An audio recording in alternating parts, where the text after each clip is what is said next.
We could remain standing. I'll call the meeting to order. And we're going to have Noah Kirk from Troop 554, First Class Scout from Stapley Junior High, lead us in a Pledge of Allegiance.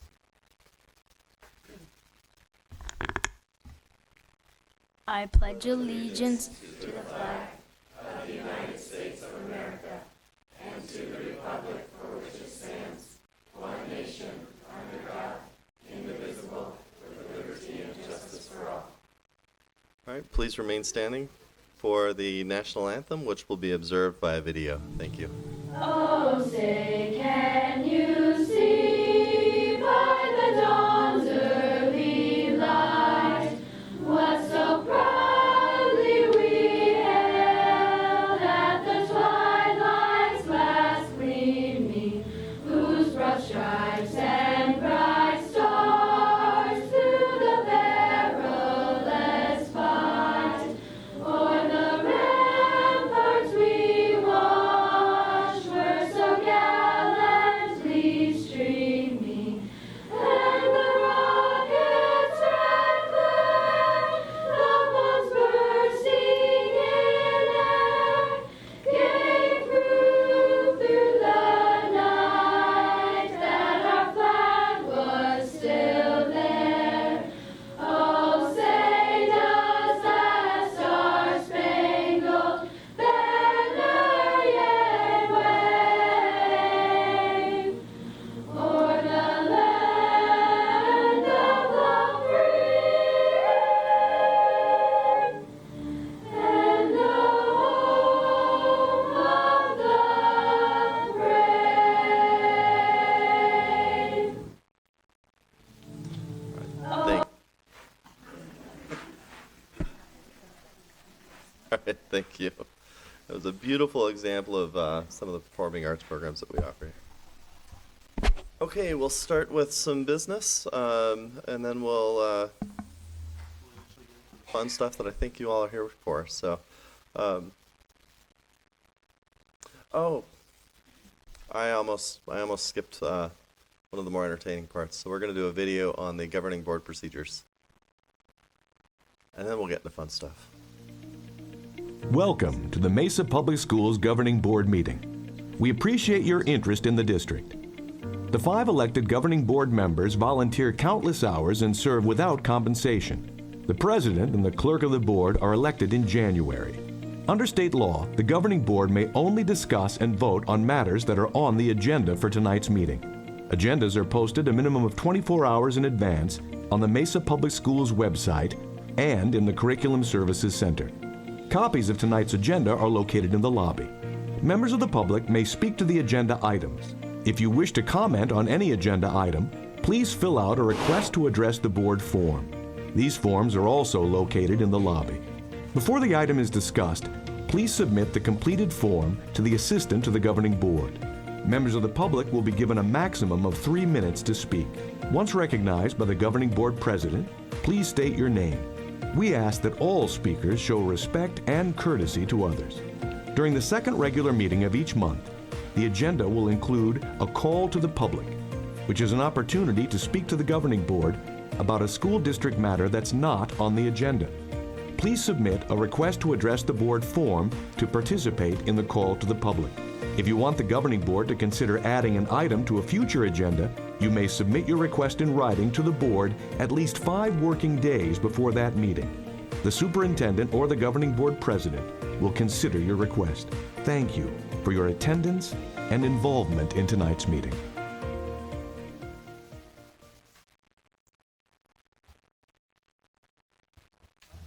We'll go ahead and get started. I do want to point out that Miss Elaine Miner is not with us today. She's dealing with a personal issue at home, and we wish her the best. And with that, actually, we will. I'll appoint Mr. Steve Peterson as clerk for today. And with that said, we'll move on to item 5, the minutes. So can I get a motion to approve the minutes for the regular meeting held September 25th, 2018? I make a motion to approve the minutes of the regular meeting held September 25th, 2018. All right, all in favor? Aye. Aye, and none opposed. The next item is the approval of the motion to approve the minutes for board work session held October 15th, 2018. Do I have a motion? I move that we approve the minutes of the session held on October 15th. All right, all in favor? Aye. Aye, none opposed. With that, we'll move on to item 6, the personnel requests. Mr. President, members of the board, we're asking your approval this evening of the certificated and classified personnel requests, including the addendum. Perfect. Do I have a motion? I move that we approve the classified and certified in the addendum. All right, all in favor? Aye. Aye. And do you want to?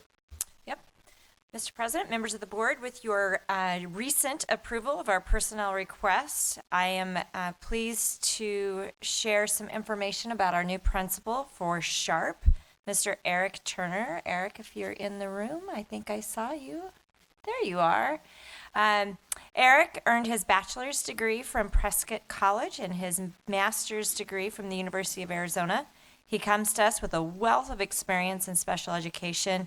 He's taught a variety of programs, including autism, emotionally disabled, mild and moderate intellectual disabilities. Administratively, he served as a program specialist in the Tucson Unified School District and in J.O. Combs before joining our Mesa family this year as a content specialist.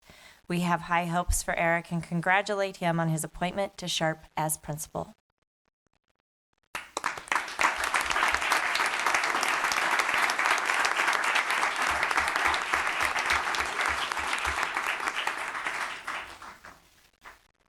This, by the way, was exciting because I asked about the process and I got to kind of watch from the sidelines. So congratulations. All right, with that, we'll move on to the consent agenda. All items listed will be considered as a group and will be approved with one motion. There will not be separate discussion of these items unless a board member or citizen so requests, in which case the item will be removed from the consent agenda and considered as a separate item. I don't believe we got any requests. All right, can I get a motion to approve the consent agenda? I move that we approve the consent agenda. All right, all in favor? Aye. Aye, and none opposed. Cool, now we're going to get to some fun stories. Dr. Conley. Awesome.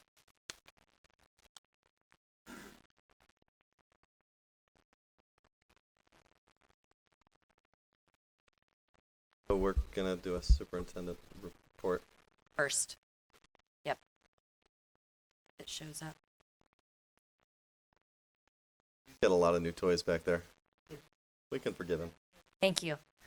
So as I begin my superintendent's report, the first picture that you're going to see, hopefully shortly, is the reason that we're all here, and that's our beautiful graduates that go across the graduation podium. And it really fulfills our vision of unprecedented excellence in education.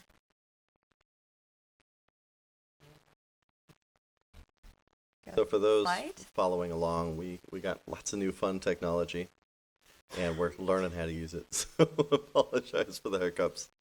We'll get back into the groove.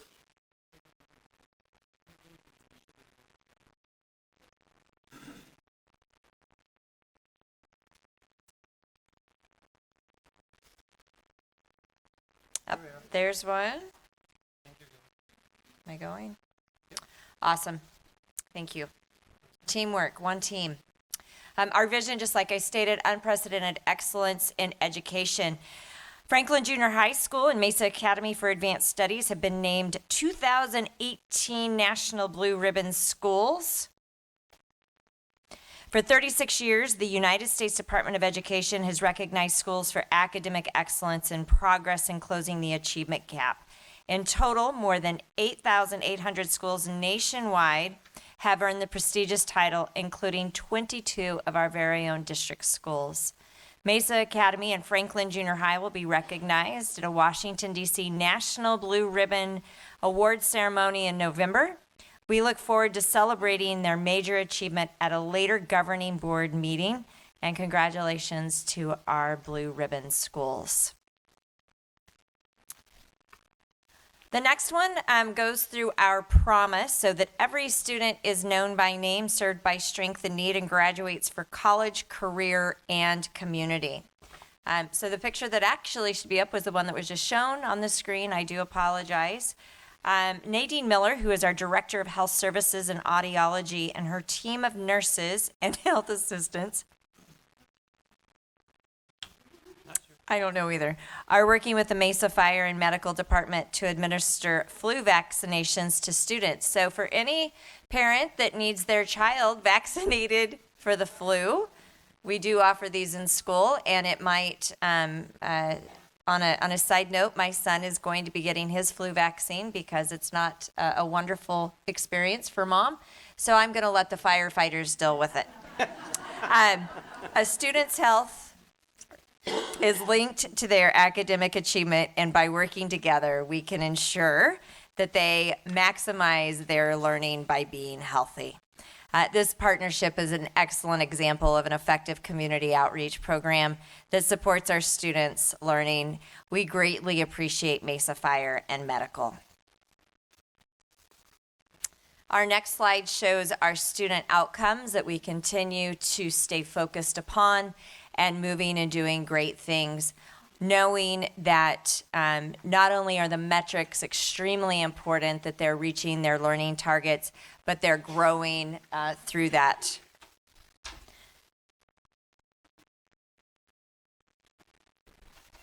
Our collective commitments, again, showing that we're collectively committing as one team towards our goals, which goes to celebrating success. And that is our 2019 National Merit Scholarship semifinalists. We'd like to congratulate Wyatt Appel, Ann Hatch from Mesa High, Cody Daniels, Jordan Gardner, and Dallin Stewart from Mountain View High School, and Alex Vuong from Westwood High School.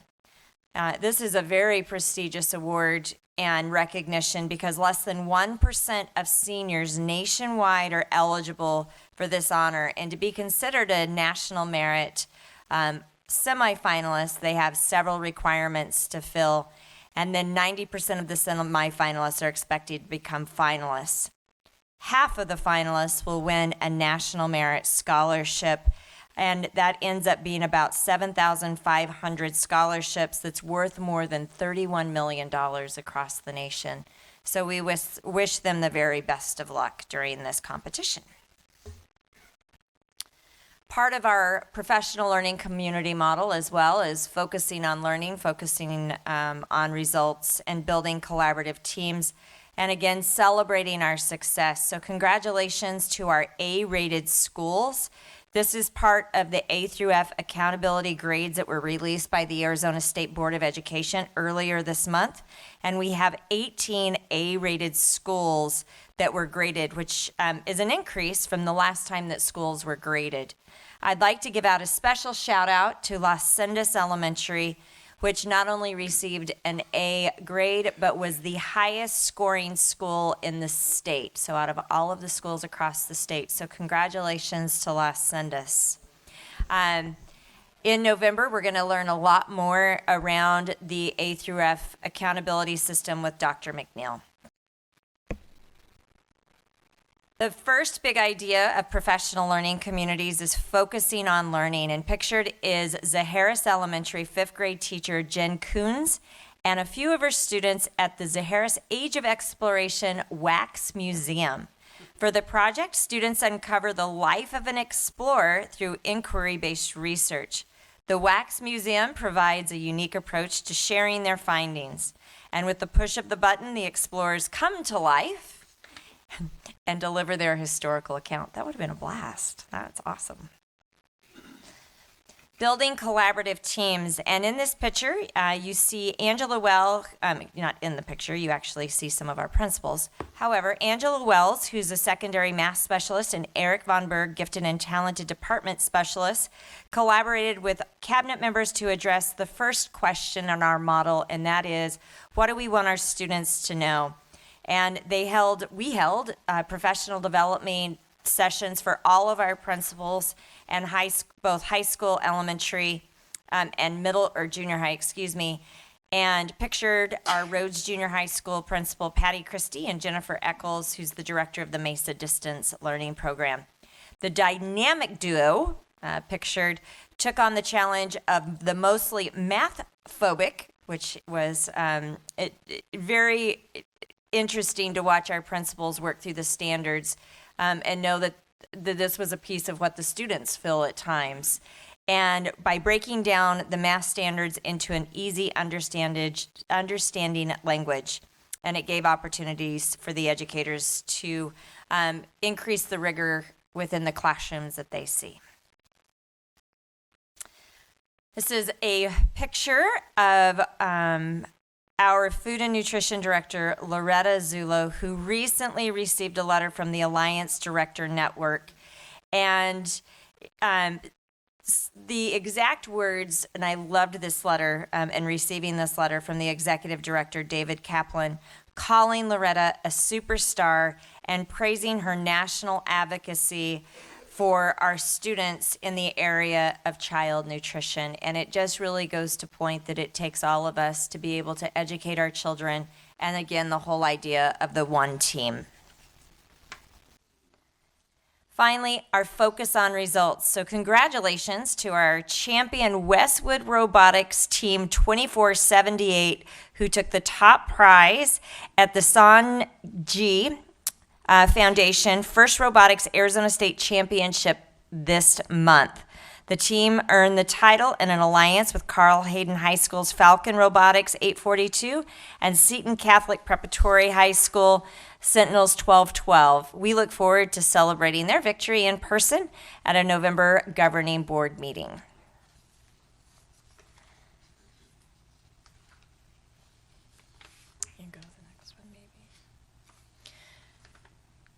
So again, the work that we're doing around learning together, we're focused on the first question of what do we want our students to know? And we've put together a 5-year plan that we're going to be working with our principals around what that looks like as full implementation. Reminder that we do have a budget, a bond and budget override on, initiative on our ballot. And that if there's information needed, we have an outstanding fact sheet that was done by our communications department. $300 million bond, a 15% override, and of course, 2 governing board seats that will be on that November ballot. So just encouraging everyone to get out and vote on November the 6th. Part of that also, as we look at the bond, is looking at transportation, and I had the great opportunity of doing a ride-along with Jesse Staggs, and he showed me, first of all, how he does his inspection, every single bus route that he does to ensure that every ride is safe for our students. I learned so much. I also was able to ride along and go with students from Ince Elementary, and just a real appreciation for what our bus drivers do for us each and every day. And it was a joy to be able to see how the students interact and know that the smiles and the joy of what Jesse brings to our district, again, really makes what our Mesa Public Schools is, and that's a family. Mr. President, this does conclude my superintendent report. Awesome. Thank you. Okay, we've got a few more things, and then we'll get to the stuff that I think everybody's waiting for. And probably the reason there's an eagle staring back at me when I talk. Slightly distracting, but awesome at the same time. Falcon. Falcon. Now you're really going to get started. Yep, sorry. Falcon. Las Haciendas, is that what we were saying? Sorry. That was a slight inside joke. I was trying to distract from my Falcon stumble there. Okay. Now, so that you forget that I just made that mistake, we'll talk about the bond expenditures. Scott Thompson. Thank you, Mr. President. I'm also waiting to see if it comes up here shortly. There we go. I see it up there, so it's going to be here. Okay.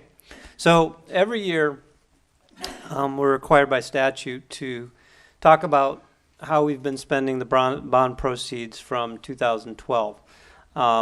If you remember last year, and if you get a chance, you can go back to our website, and we still have the video up about the expenditures. I think you guys remember we kind of highlighted transportation, food service, and a few others. We weren't going to replay that video again tonight, but just a reminder that if people want to take a look at some of the great work that's been done in renovating the schools, they can check that out on our website. Tonight we're going to do the boring part of just kind of going over some of the financials, but certainly exciting in the amount of work that's been done throughout the district. So for the 17-18 school year, we have completed about $29 million worth of continuing bond projects, bringing our total expenditure of the 2012 bond to $2 million, just slightly over $2 million, $200 million, sorry.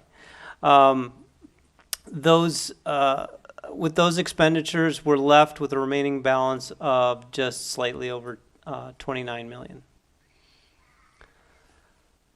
Of course, the major focus of that, as we have later in the agenda, last year you approved a bond projects list that incorporates everything from repair, renovation, replacement and demolishing of existing schools. We certainly haven't gotten into the replacement or demolishing, but we have been doing a lot of repair and renovate.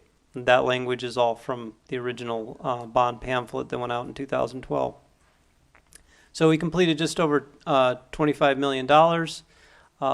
We also had about slightly over 3.5 million in technology that primarily focused on the final rollout of our one-to-one initiative at our high schools, which was Mountain View and Mesa, which brings us complete with all high schools now having one-to-one initiative devices. That was really it for last year. The projects in progress and projects that we continue to look at, we expect to expend the remaining $29 million in the areas of, again, repair and renovation. We do have a slight amount of money left over for technology. That money is going to be focused primarily on the junior high level and some of our academies. And we do have a slightly new project that I'll basically talk about twice here, but I'll highlight here and give you some details when we get into the bond projects. And that is the replacement of our fuel tanks at all three of our transportation facilities. Because the language of the bond talks to renovate and replacing existing transportation and administration facilities, we are able to use these dollars to address this particular need. And as I should have highlighted back at the beginning, we have overexpended a few areas of the line items that were approved, but we do have a 10% discretion in that area. We have only utilized about 2% of that 10%, and this 1.5 will only add barely another percentage. So we're still talking of what the line items were indicated in the bond pamphlet, slight over expenditures of about 3% in some of the line items due to changes in scope of work and costs when we were implementing the renovations for the transportation facilities, and we've also had some additional areas in technology that we've had expenditures. So the highlights again, we have about $29 million left in remaining authority. As I indicated, the final projects will be focused on building renovations and technology. And as I indicated, we'll be looking at this tank replacement as part of this final bond expenditure as well. Just as a point of clarification, if you overspend one category, You have to expend we're another. spending another. Thank you. Yes, we can't spend more than the 230, no matter what we do. So yes, we've had to reduce. So for example, in the area of technology, we overspent in one of the categories. That was the upgrade of technology, which focused on the infrastructure that was required to make sure that we had sufficient wireless access and bandwidth throughout the district to support our one-to-one initiative. That over expenditure then reduces the amount of the other category, which was primarily focused on devices, but certainly didn't take away from our capability of getting one-to-one devices accomplished at all the high schools. So no one program has suffered as a result of some of these over expenditures. And that's it, unless there are other questions. I see no more questions, and I think everyone's forgot about my mistakes, so I'll just move on. You keep reminding him. We'll talk about item 11, the bond and the override. We'll do a bond override presentation. So rather than going through the full presentation, I want to go with the final recommendations that was presented from the advisory committee, and that is to go towards a $300 million bond, which really is in three different buckets. Those buckets being building renovations, repair and replacement, technology, and transportation. And it's important to remember that since 2008, that because of our state formula, that we've received $208 million less. And so as the advisory committee put forth this bond recommendation to the public on the November 6th ballot, it is because of this discrepancy in the state-funded formula. Also, the next item that you see also is some recommendations for possible bond projects. And as you look at this, these are basic repairs, replacements, and very few renovations. And so as we look at our mission and our which is our promise of being able to prepare our students' college, career, and community, it's important that we're able to have learning environments that meet those learning expectations. We're very appreciative that the Mesa community has been extremely supportive since 1995 with passing bonds, and just encourage everyone to get out and vote for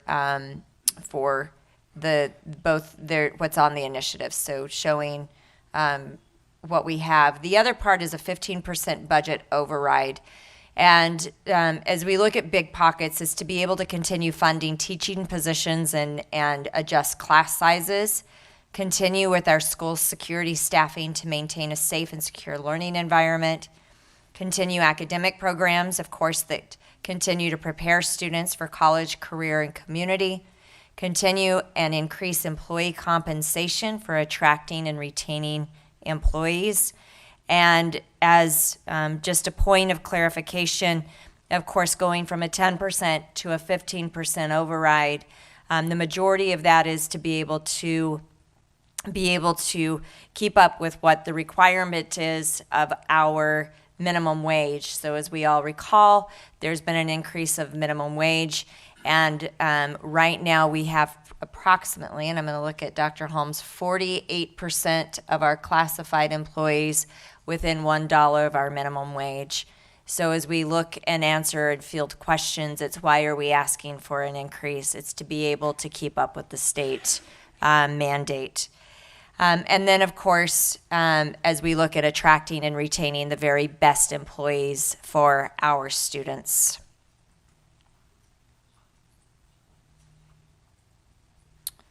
Okay, do you want to go through the possible repairs, renovations that are on the next part? Yes, Mr. President, members of the governing board. This evening you have, as we have in the past, a list of projects so that we're always being transparent about the way that we expend these dollars. and we're always bringing these forward before work begins. Most of these projects are slated for this coming summer, but it takes a lot of preparation and planning, architectural design, and other work to get ready for those summer projects. Sometimes, on occasion, we can get the work done during school if it's not disruptive to the classroom and to the campus environment. But for the most part, we try to focus on either the breaks, winter break and spring break, or over the summer. As Dr. Connolly has already mentioned, most of this on this list at this point is very basic needs throughout the district, trying to make sure that we maintain our facilities, primarily due to lack of state funding. With that, as I indicated earlier, we've also placed on this the 3 transportation facilities and the failing fueling stations that we have there. One of them has been graded a D, which means it's close to imminent failure. Another one of them has a C grade, and another has a B. But even the facility with a B grade is over 30 years old, and we have concerns about its continuing functionality.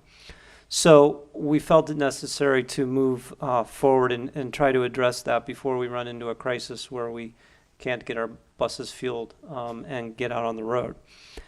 In addition, many of these projects may also have portions of them, or maybe all of them, that could be eligible for School Facilities Board funding. We do pursue that funding as is appropriate.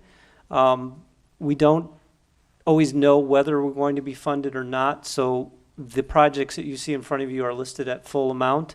If we do achieve partial or full funding from the SFB, then basically just the funding source switches to that funding source, and it frees up our bonds to be used for other future projects. Many times the projects, for the SFB, the requirement of the building renewal grants that we submit is that the project is in a state of almost failure. That ranges everything from roofs to HVAC units and things of that nature. So in a lot of cases, we might see that there is a portion of the project that is in imminent need of repair, but there are surrounding parts of it that we could address at the same time at a more economical process by expanding the scope. So sometimes you'll see, for example, a really good example on here is that we are recommending the replacement of 3 play courts, basketball courts. 2 of those have already been funded by the School Facilities Board due to their failure, because play courts are actually part of the minimum standard that the state created for the schools. But only 2 qualify under the minimum standards. We have 3 at the location, so we will use our bond funds to repair and replace that 3rd one while the state pays for 2 of them. Mr. Thompson, they can't see anything you're talking about. Is there a way to put it up so that? I don't know if there is or not. Okay, I was just thinking. Yeah, what- it would he be says very what you helpful. have before you, and none of you have that before you. So, you can come up and crowd around my computer. That's something we have to find out, is if we're able to project the agenda from. On the agenda, so it I don't think we've done that before from an agenda perspective, but Or cool new technology. cool new technology, and we'll work on those issues. So with that, basically this evening you have in front of you the list of projects we intend to plan on addressing from now to the end of next summer. And if there are any other questions? Only question I had was in regards to the storage tanks at the transportation facilities. Not too long ago, we put in a propane fueling site. I'm assuming that these are then would be gasoline This is gasoline and diesel, storage yeah, and underground. diesel. And so with the anticipated purchases in the future, are we scaling it appropriately then for our need? Yes, and you mean the anticipated continuing purchase of propane vehicles? Yes. Are there any other questions? All right. Well, I'm seeing some students out here that have probably been at school all day and they're starting to nod off. So I think we need to wake them up and celebrate a little bit. I do want to apologize anybody that we're gonna introduce up here. Normally we shake the hands. I'm gonna be doing a left hand fist bump. I've hurt my finger and I don't want to hurt it anymore. So with that, we'll move on to recognitions. Item 12. Mr. President, members of the board, if you would please join me in the front of the dais for this evening's recognitions.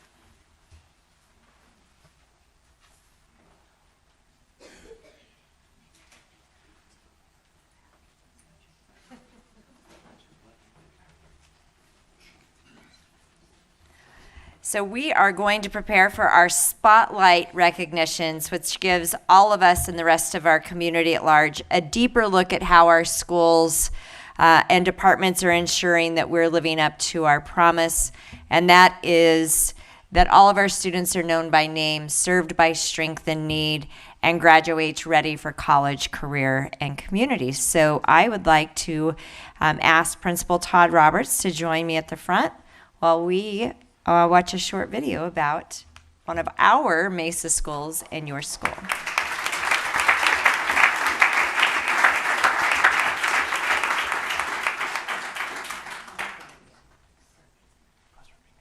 We are the Fremont Falcons. And welcome to Fremont!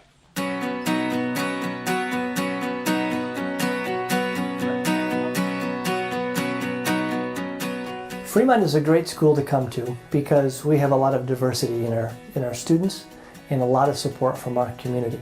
We have students at the junior high for 2 years, so we do our absolute best to learn the strengths and areas for improvement for all of our students and just getting to know our students on a one-to-one relationship.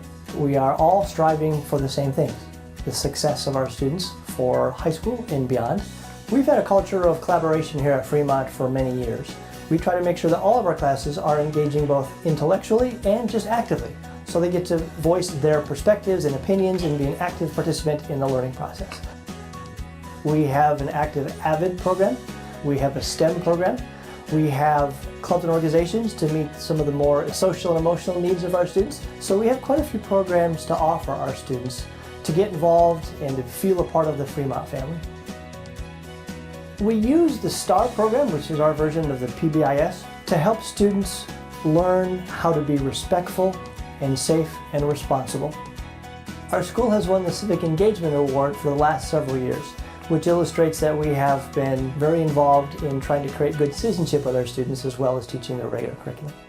We are really blessed here at Fremont to have parents who are involved and invested in the success of not only their students but also our school.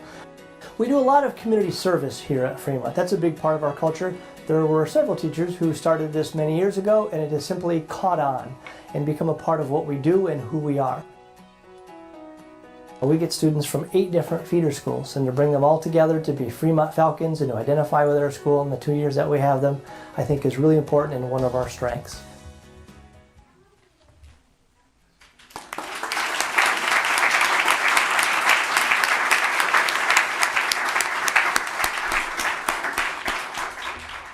Thank you, Dr. Conley, and all of our staff and students who joined us this evening and made all of this possible, and thank you for doing such a great job with the video as well. Fremont Junior High is laser focused on student success. Through diverse course offerings and extracurricular activities, our students thrive. I'd like to invite Mariana Myers, one of our 8th graders, to please join me at the podium.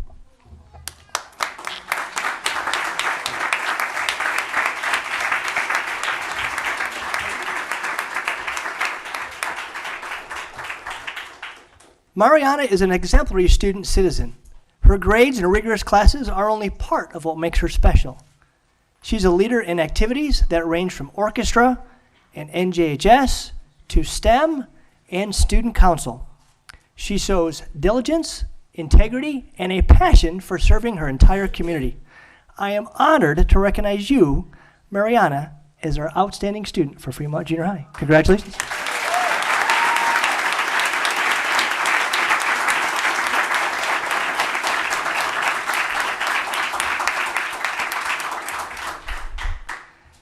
May I please have Alana Razor, our PE teacher, and Barbara Nelson, Resource Center Specialist. Please join me at the podium.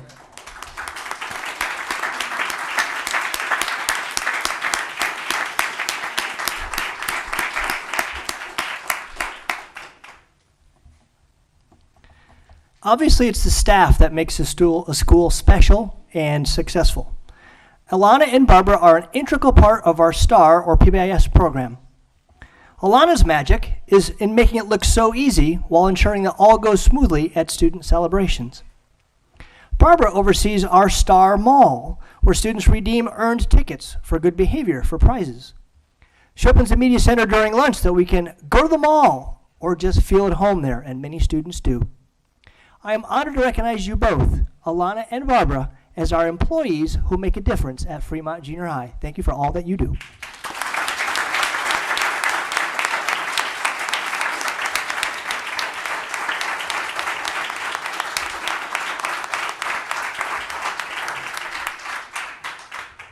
Kristen Mackinnon, will you please join us at the podium?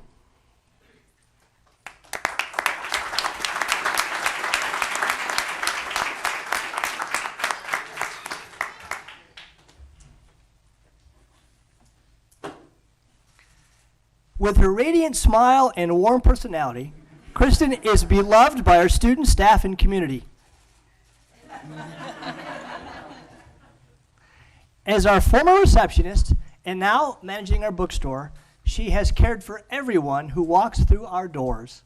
She's an innovator, always finding new and important ways to help others. I am honored to recognize you, Kristen, as our customer service champion for Fremont Junior High.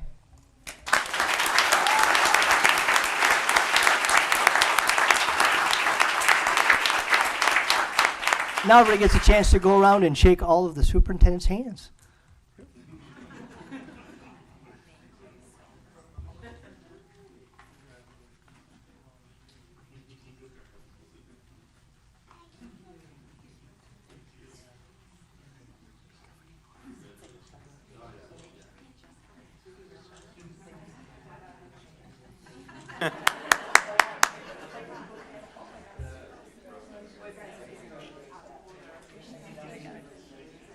Anytime that you can hug a falcon or an eagle or whatever the mascot might be, you got to embrace the opportunity. Congratulations to these outstanding individuals. That is just a glimpse of what makes our school district truly amazing. And we also know that behind all of the individuals, there are people that support one another. So if you're here from Fremont, would you go ahead and stand up so we can celebrate all of you?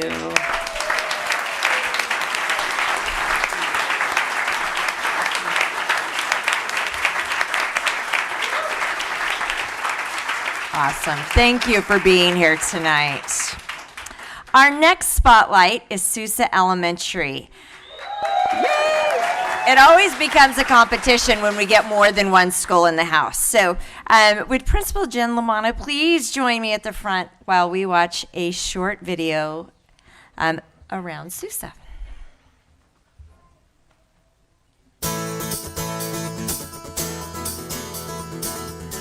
Sousa is more than a school. Our vision at Sousa is to empower students to be lifelong learners. Our mission is that we have a deep commitment to the whole child through innovative student-centered learning. On a daily basis, our kids are getting direct instruction or practicing skills that include reading, writing, math, science, social studies, but we're also looking at working on skills like empathy, growth mindset, compassion, kindness, self-regulation, self-management. We are in a unique situation that we can really spend a lot of time with our kids. We make sure that we really try to individualize our instruction to our students. We're focusing on inquiry a lot this year, where we're looking at our levels of questioning and how we're getting kids to be engaged.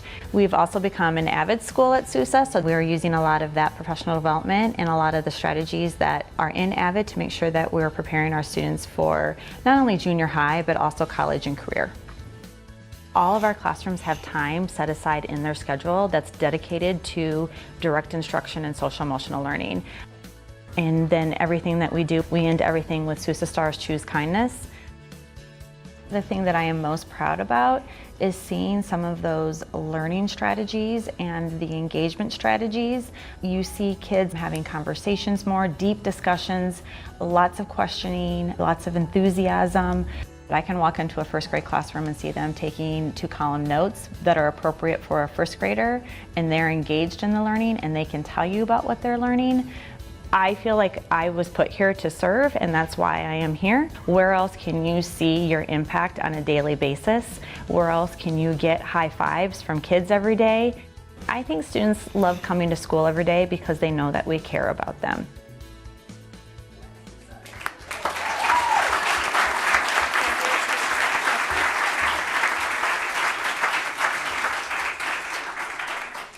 Thank you, Dr. Conley. Thank you, board, and thank you, Ed TV. You're awesome.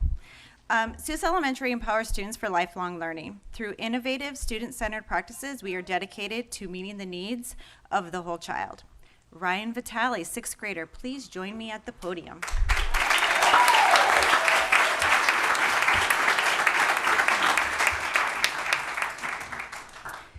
A great friend, Ryan makes everyone feel included. He has an outstanding zest to learn and willingness to try new things. As student body vice president and recess junior coach, he shows reliability, integrity, and accountability. A true leader, he always looks for an opportunity to help. I am honored to recognize you, Ryan, as our outstanding student.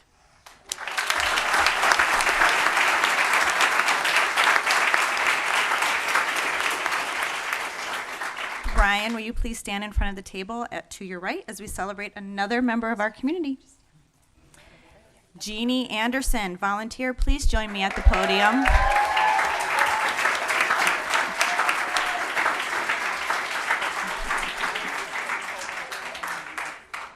Mrs. Anderson spends 3 full days a week working with 1st and 3rd grade students. She helps them be successful, confident, and capable.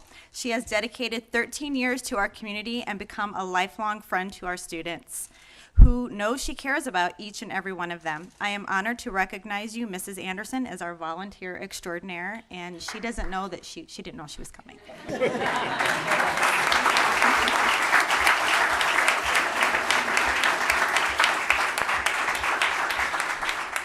Sarah Whiteman, PE teacher, please join me at the podium.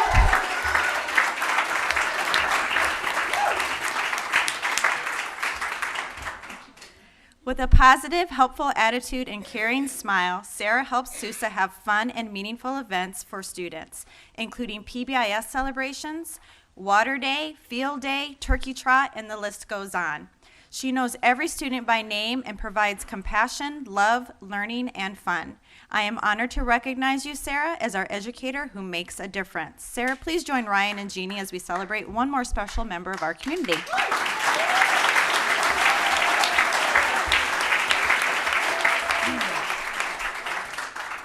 Becky Oberfield, office specialist, please step forward.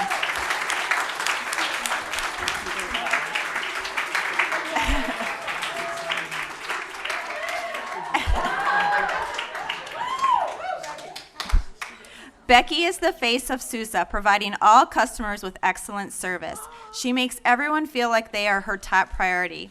Becky always has a smile and gentle spirit that can make anyone feel comfortable when challenges arise.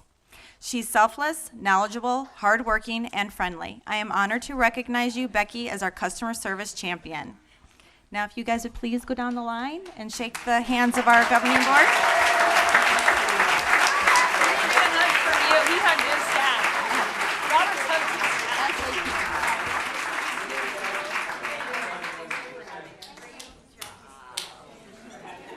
trying to get some, you didn't see it. She's crying. And for those of you that can't see, as they're going around, would the sign ladies like stand up? Okay, look at all these signs, you guys. This is awesome. Yay!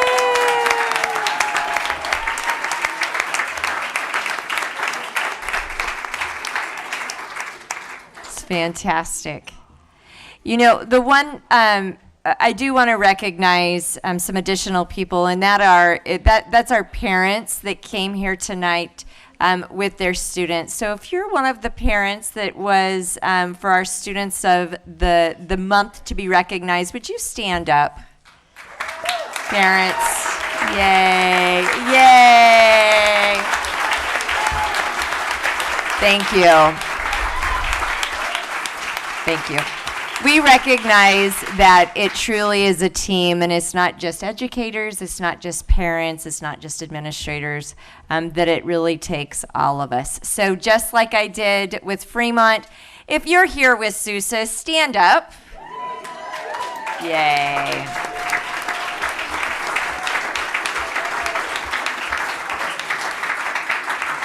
Thank you. Our last spotlight of the evening is our spotlight on our custodial department. Will Todd Poor, Director of Operations, please join me at the front as we watch a short video.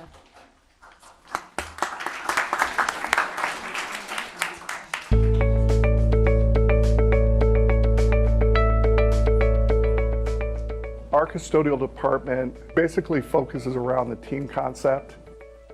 We want to provide the best customer service on a daily basis by communicating with our staff. We have a motto that I share with our supervisors, that they share with all our custodians and all our employees, is that show them we care. What we do is specialized cleaning. Each person has a task, but they work together as opposed to individually now. And so that's the team concept. We really focus on good communication and customer service to provide an atmosphere that is safe, healthy, to where the kids can learn.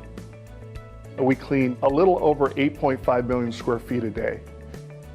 We have 323 custodians, 50 of which are part-time. So it's incredible the job that they're able to do on a daily basis and get all the schools cleaned and ready to go each and every day.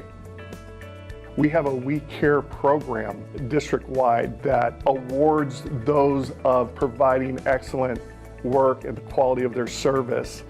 We're really trying to reach out and involve everybody. So our custodial supervisors, as well as our facilities liaison, they're doing evaluations of their own. So they're providing that information to the leads, to the FAs, to the principals at the sites to let them know how the school's looking, how we're doing, and maybe things that we need to focus on and work a little harder with to ensure that on an everyday basis we're meeting those standards.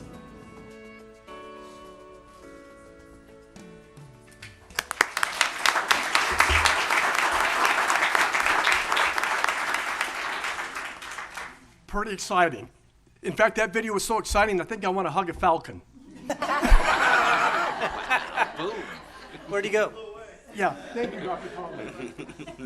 Okay, the custodial department is committed to providing a clean, safe, and healthy learning environment for students, staff, and the community. And I'm terribly excited right now to be able to be the one that spotlights our exceptional employees. And at this time, Fabian Ortiz, would you please come up here? And Fabian is the lead custodian at Taft Elementary School.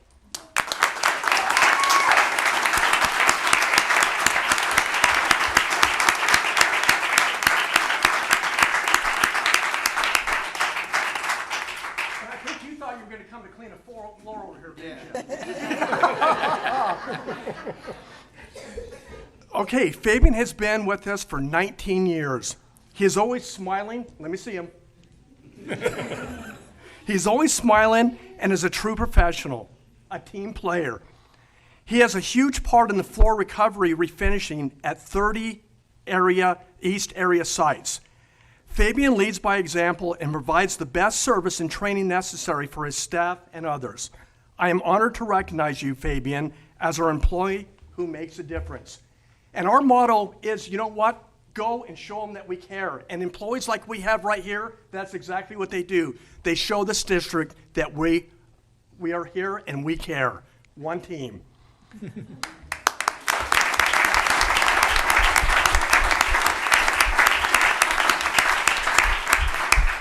I want to add something real quick, too. I just heard a rumor that I guess some observers came by your campus today and actually said that they have not seen a campus that's as clean as that. So kudos, a big kudos to our team that cleans that facility. If you'd like to stand right over here. And we're going to go ahead and celebrate another member of our community. And right now, Delia Angel Avila, can you please come forward?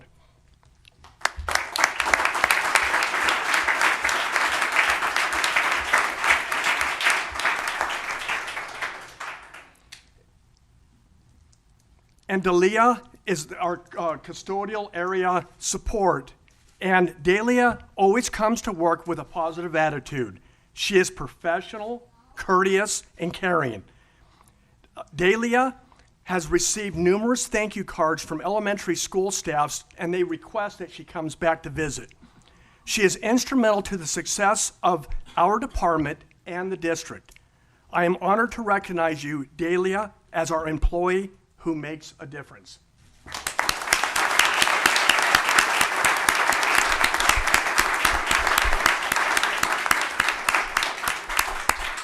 Now, if you both want to get in line, you can shake the hands of our board. And thank you for giving us the opportunity to recognize our custodial staff. Everybody, please give them a great big hand clap.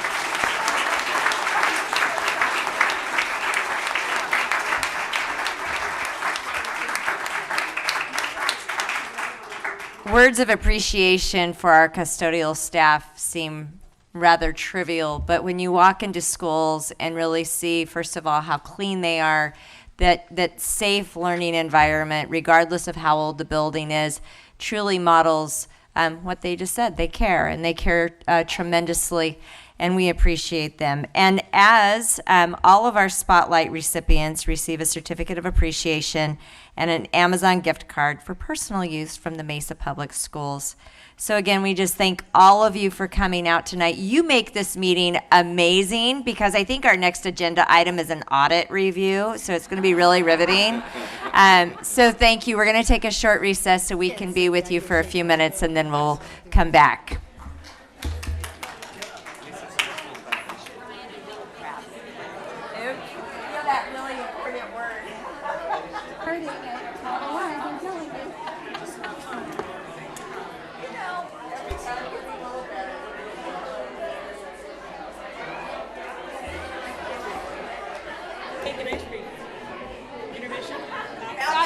I saw that.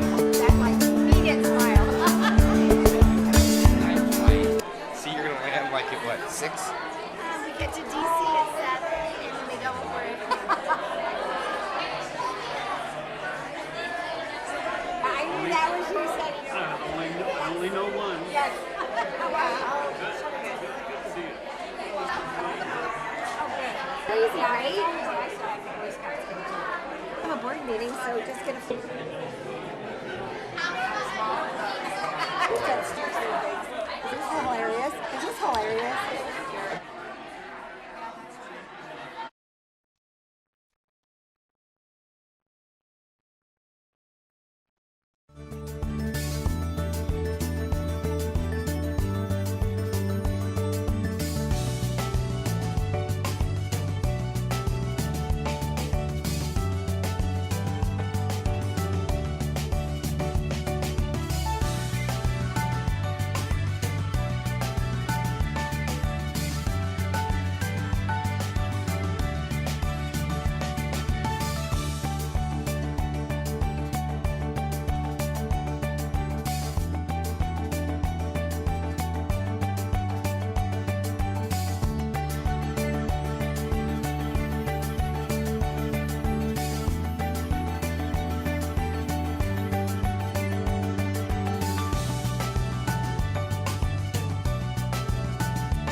Gotta behave ourselves.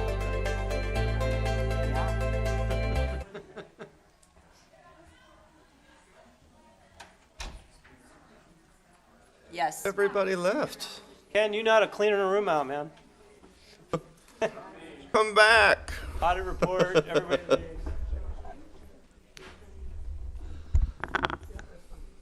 I think it was because I called it an eagle. Yeah. All right. Noted. Well, let's move on to item 13, the audit update. Awesome. Well, thank you for giving me the opportunity to speak. And I know Dr. Connolly killed the mood with the 5-letter word of audit. And I don't know, do you guys know what the governing board policy is? Number is on audits and internal audits. Do you know what the policy number is? Helen. DIE. So it's true. So definitely killing some things. It's not a joke. I thought it was coincidence, but it's not. So just wanted to go over a few of the audits that the district's facing and then talk about some of the stuff Audit Services is doing. So first, we have 2 audits going on right now that we're hoping to wrap up pretty soon. The first one is a Auditor General Performance Audit. It's been going on about a year. So there should be issuing that report in the next month or so. Nothing of major concern has been brought to our attention. Some of the things they found had already been found by us internally, so we've already started making corrections on quite a few things. Once they give us a draft, we'll be able to issue a response to the report, which will be included in the report when it's finally published, and they will come out every 6 months up to 2 years to do follow-up until we get everything corrected.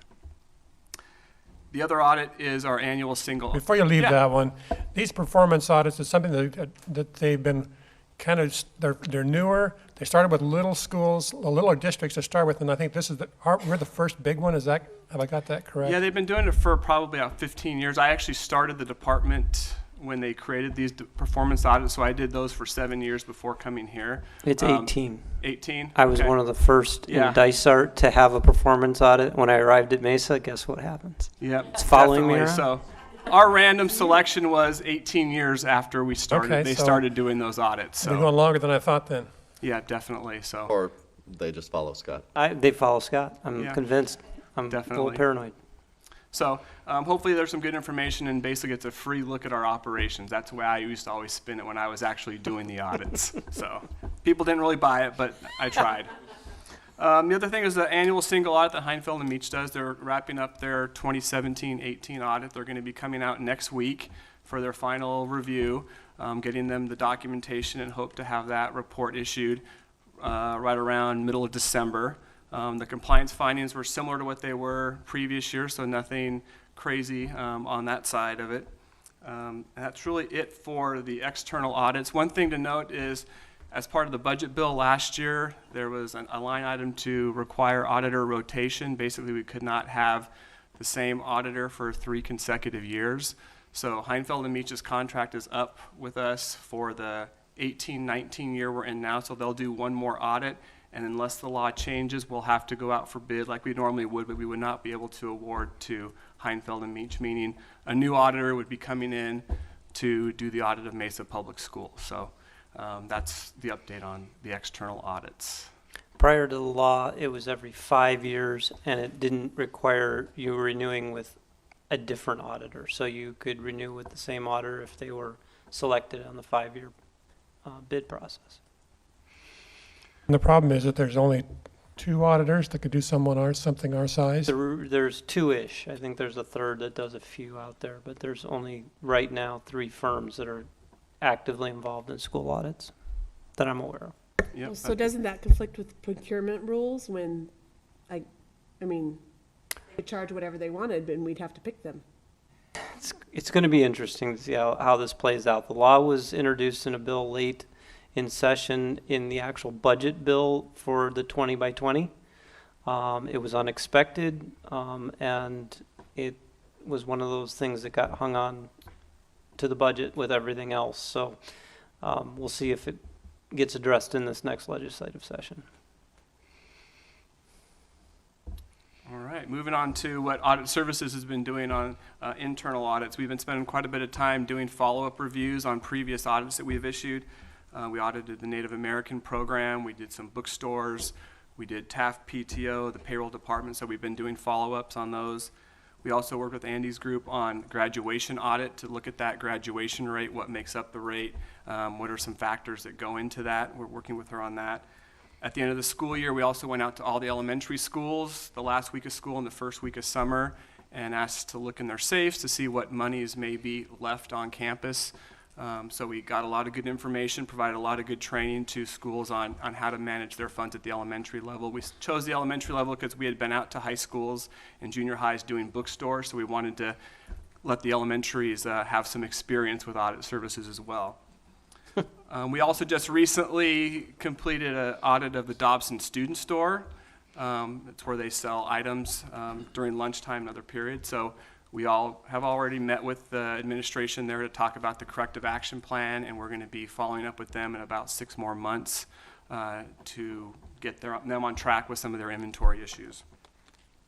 One other thing we did recently was we implemented a self-audit tool for schools to basically audit themselves on their student enrollment, withdrawal, residency, and birth certificates. Normally, audit services would go out to all 80 schools and do about an hour review of their things. So we asked them to look at their own records this time, and we tried it to see if it would work, and we wanted to build that collaborative team with them, and we had great feedback from the schools. We had a little video, we had some things to help them understand what to do, and we've had, some of the feedback has been surprising. We've had people that have been there 10, 15 years in the position saying, wow, we learned some things by looking closely at the forms like the auditors do. We never thought to look at some of the things that the auditors are looking at. So it was really positive.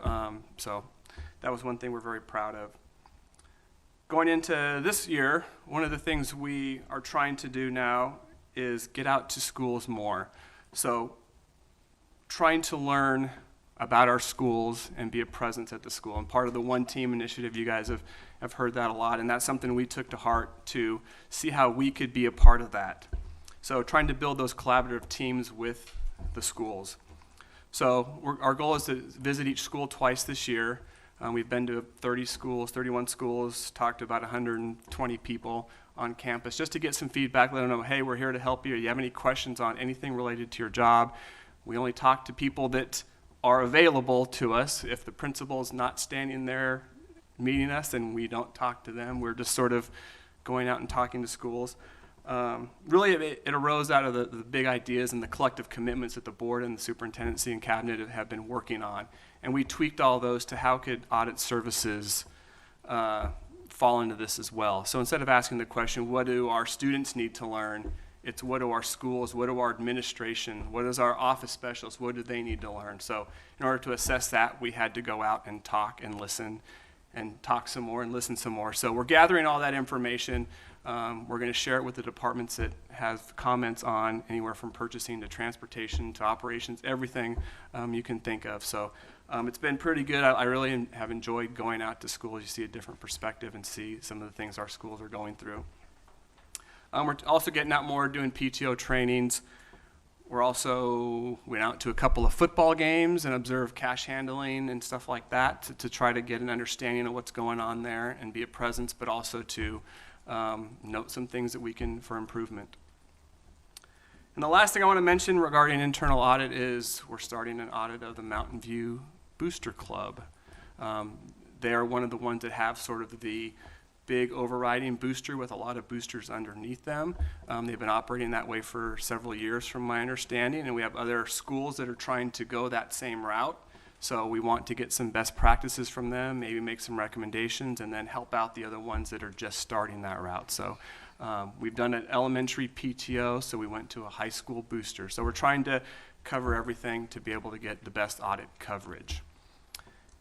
That's pretty much my update. Now, I know you may have a handout or something that was attached to this regarding the One Team. It just sort of shows what audit services went through and talking about some of those things. You know, what are things administrators need to learn? How can we become part of their team? You know, demystifying audit services. It's still amazing to me. I walk into the campus and it's sort of like people are just like shocked or run away or just the look on their face like, what did I do wrong? And I'm like, you didn't do anything. So a lot of them say, can I help you? I said, I was going to ask you the same question. Can I help you? So it's been pretty good, and I think the next time we go out, I think we'll get some more feedback from schools, and it will help us really help them. So, You know, I want to say that as I've transitioned into being the superintendent, Ken has just been a joy to work with, and have learned so much from just having quick conversations about his world and what he does continually to help our district be amazing. So thank you for what you do, for you and your department of 2. yes, we're proud of it. So. I should have Joseph come to hold up a sign next time for me or He's something. great. So, go audit or something. So, And I never thought I would say I enjoy talking to the school district auditor, but I really do.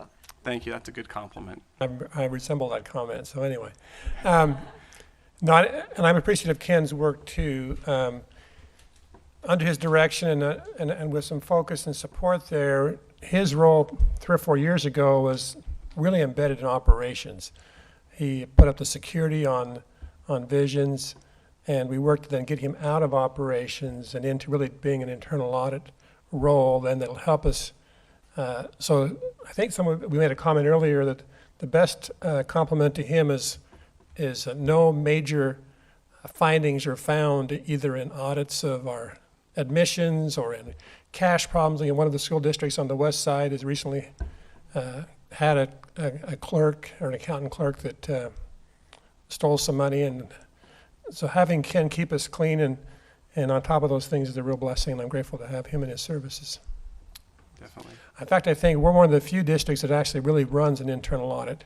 Yep, a true internal. We have other districts that have 3 or 4 other districts have it, but don't do it as much as we do as far as strict internal audit. So it's going good to create this department and work through it. I appreciate it.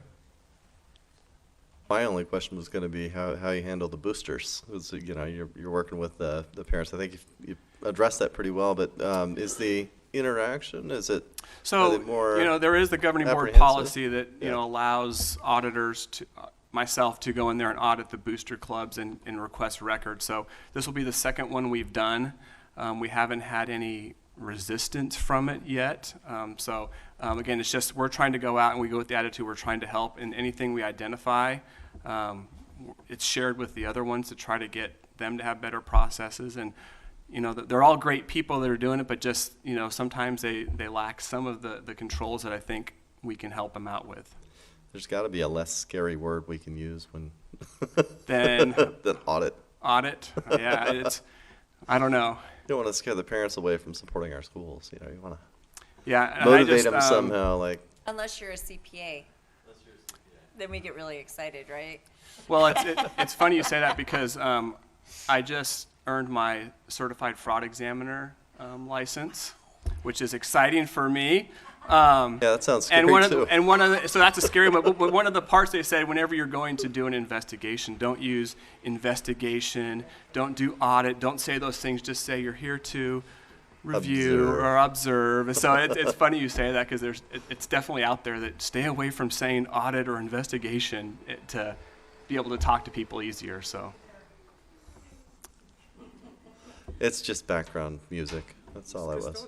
Yeah. Yeah. They're making sure that we have a clean and safe board environment. You guys have any other questions I or just comments? wanted to say thank you so much, Ken. I feel like you have made it look like it's an enjoyable process to have the auditor come and visit you, and I think that's a great attitude, that you're here to help, and you're not here to catch them doing something wrong, but you're here to help them be better and more efficient at the work they do. And Yep.